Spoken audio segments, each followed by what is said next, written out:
What everyday skill becomes suspicious if you're too good at it?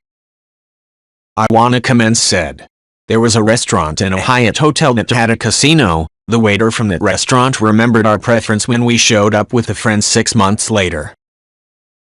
Purdue 503 said. There was a Greek bartender at this whiskey bar in my hometown that would do the same thing. Every time I came in I looked different. He still remembered my drink.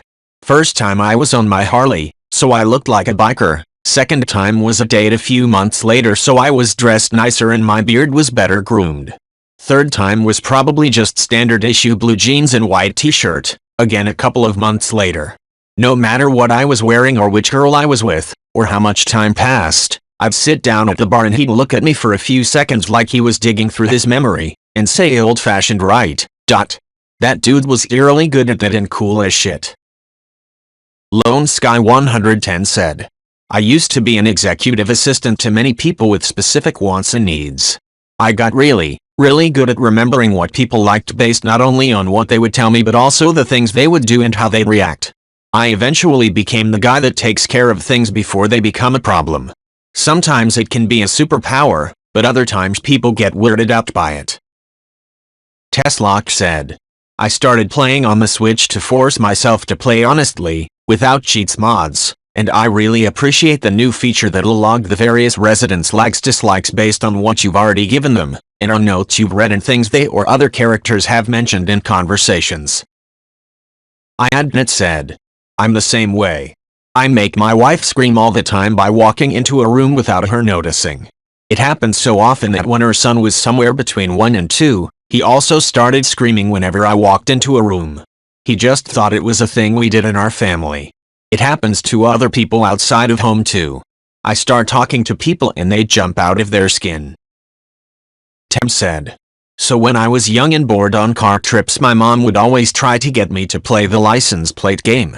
TPE, tape, terpene, terpsichore, timpani.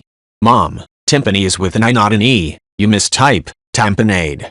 Turns out the reason Mom was so obscenely good at the game that she could referee it instantly and near perfectly is that apparently she is playing it basically at all times just without saying anything about it. But if something goes down, there is a near 100% chance Mom will know the license plate of the car in question.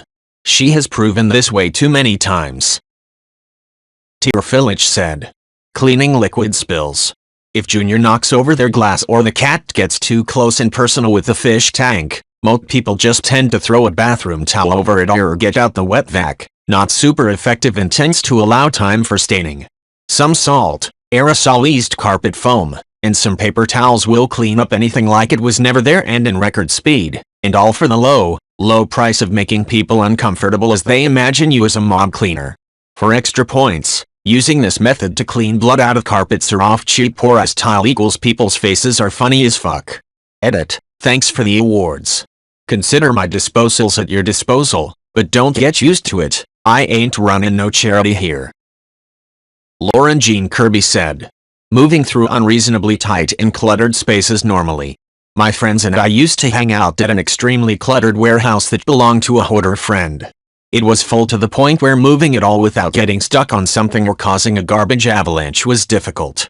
And there I was just gliding through hills of hoarded garbage like some kind of ghost. They told me it was creepy. Hamma0N said. In case anyone is genuinely interested.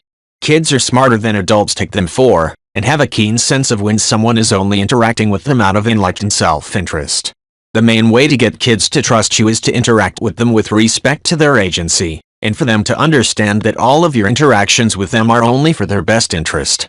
Kids can totally pick up on the vibes of people who see them as like cute stuffed animals or whatever rather than humans who deserve a level of respect.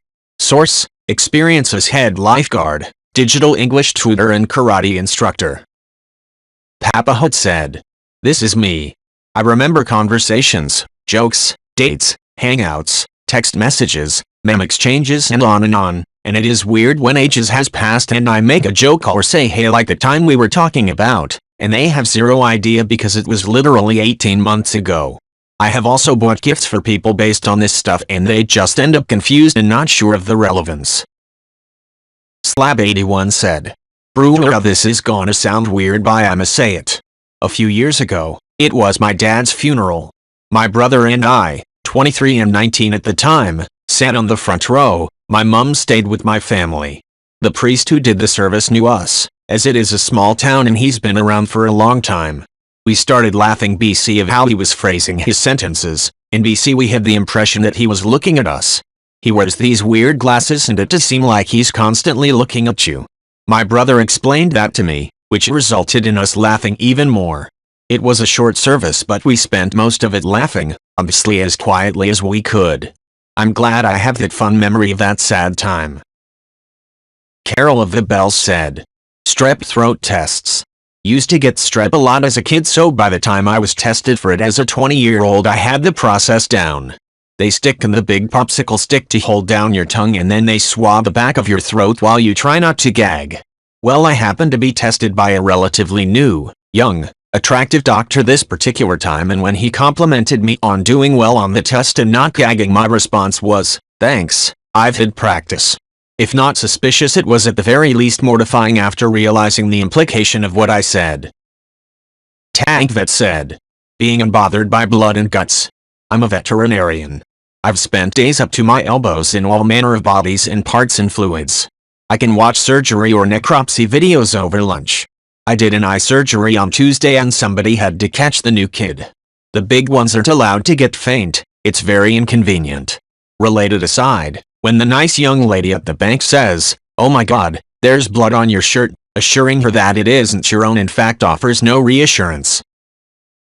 Lone Sky 110 said, I have a friend who just knows random stuff. Like he is damn near lawyer level of proficient with things like legal procedure, technical knowledge to include how to bypass code locks. He's really smart on finance and how to take advantage of situations. All sorts of stuff. He's not a spy or criminal, he just loves to Google this stuff and will read for hours on end about it, but to those who don't know him, he's suspect. Looter 714 said, Ms. Excel. I found that by taking over reporting from others because it took them so much time. I'd automated to pull from the database where the previous owner was spending 2 hours a day copy-paste hundreds of cells. A couple hours work once and I hit a button. Done. I'd used to release right away, even with a script to open, refresh, save, and email it. This caused people to not trust the numbers, so now I still pull in the data but hold off on releasing it for a bit, even a bit late on occasion. Reno said, I had a guy give me a stack of papers and say that these had to be put into Excel in their POS database. Said it normally takes 3 days. I laughed, scanned them all into PDF, converted to text and then automated it. I was done with the double check a couple hours in. He didn't believe me so went through them all by hand. Took him 2 days, and he didn't find any errors. Waterloo Grad said, I'm good at stuff like that. My friend and I were talking about a hike and I mentioned that we have already done it. She said we hadn't yet. So I told her the approximate date, what we did before and after, what we talked about on it, etc. If you asked me what I had for dinner yesterday I would struggle. Fang Xianfu said, some people are only stopped by the opportunity. Some people are stopped by a sense of obligation and fairness. Some people are stopped by what Simon Sinek calls the infinite game. Cheating helps you win today, sooner or later you get caught and your friends don't want to play any with you anymore. You lose forever. So the real optimum strategy to have the most wins over the very long term is to play fair and accept some losses. But yeah, anyone can choose to fuck over their friends anytime they want. Some people are assholes who don't care what their friends think, agents of chaos who don't look beyond the end of their nose, or the kind of person who thinks it was just a prank, bro. Can excuse any type of shitty behavior. WD Jam said, this is literally how the series Psych starts. The main character, Sean Spencer, is too good at being observant, and because he kept sending tips to the local police, they called him in for questioning because they thought he might be involved in all those crimes, so he has to pretend to be a psychic.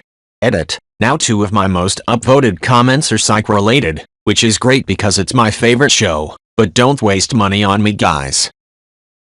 Red Sancho 84 said, I kid you not, when I was a kid the apartment I lived in could be opened with a butter knife. We'd lock ourselves out and just ask the neighbor for a butter knife and get back in. Strangely, There was an unspoken code that we would never use one to enter someone else's apartment. Minnie Z said, "Same. Childhood abuse does teach you to adapt quickly to survive, which turns into a lifelong coping mechanism to fit in, also survive. But it leaves you not knowing who you actually are, which can cause an identity crisis when triggered by trauma such as rejection, abandonment, later in life." Great Janitor said, "Breaking into someone's car. A few years ago I was at a new job and a coworker locked her keys in her car. I got the door open in under a minute. The security guard watched me and had some concerns with the speed at which I opened the car without damaging it. Truth of the matter is that the guard wasn't paying attention completely to what I was doing. My first car was a two-door sports car and I learned about a design flaw with those cars when my dumbass locked my keys in the ignition. She had a similar car and her keys in the ignition, so I took advantage of the design flaw to get her door open without damage to the car." Immediate I said, "I drove multiple different vehicles in my youth and locked myself out of each and every one. As such I also became proficient in unlocking all cars. It weirded a few people out and made a few people think I'm some criminal, but I won't change a thing as it allowed me to save a baby. Was working at a pawn shop and the mom accidentally shut the door while removing her TV from the back seat with the baby still in the car.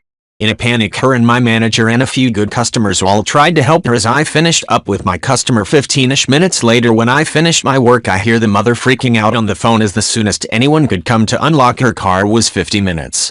I ran outside and unlocked the car in 1 minute flat, came back in and told the lady she could cancel the rescue and hang up now as the other guardian came in behind me carrying the baby. The mother was so happy she gave me a hug with so much love and appreciation that I will never forget. Also she gave me $20 which I said was unnecessary, but she insisted as $20 for a quick rescue is the lowest she was willing to go after she got quoted $60 for the 50-minute job."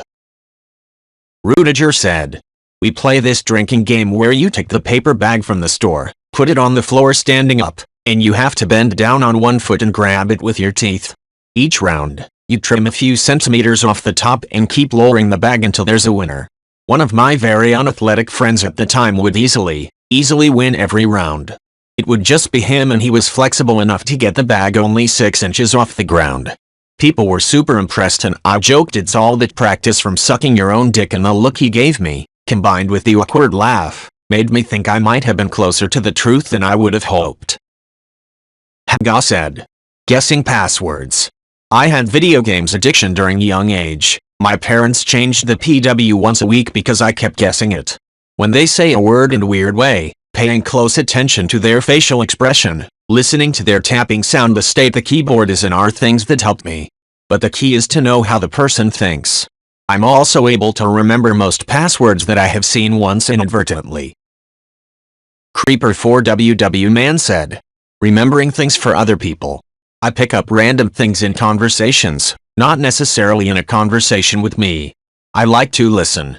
I'll wish you good luck on that special thing tomorrow. I'll tell you happy birthday. I'll tell you not to forget something.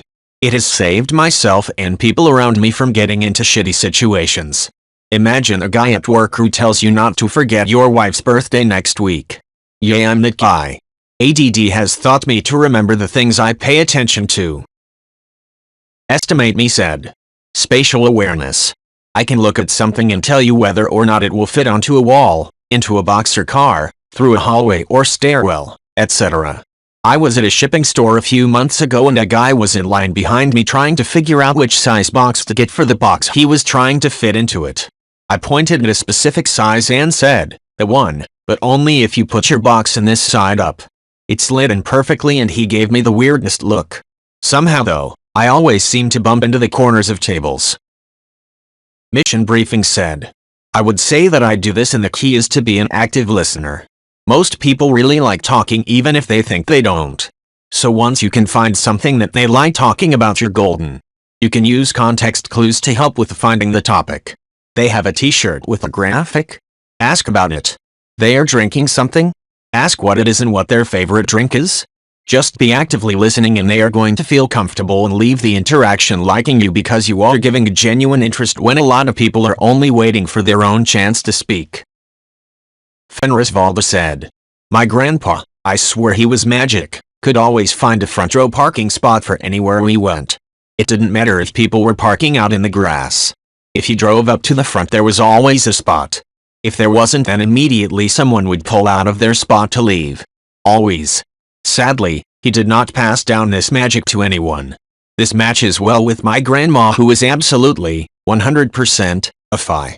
It doesn't matter what kind of plant it is or what weather we have, her plants are always perfect. They bloom early and keep blooming way longer than they should. We had an ice storm this last winter that took out so many trees. Every tree around my grandma's house was damaged and had broken limbs. Not hers. Her trees were fine. What? The Targaryen 28 said. In my line of work, sales, there is a method called mirroring where you try to mimic the customer's tone and energy to be more relatable. I've spent many years trying to read people and am introverted as it gets. So I like to think I do this very well, with my fellow men being the easiest to read. Well, my employer noticed this and refers to it as an advanced sales tactic. They pulled me into a Zoom with other employees who suck at closing sales and had me try to teach it to them.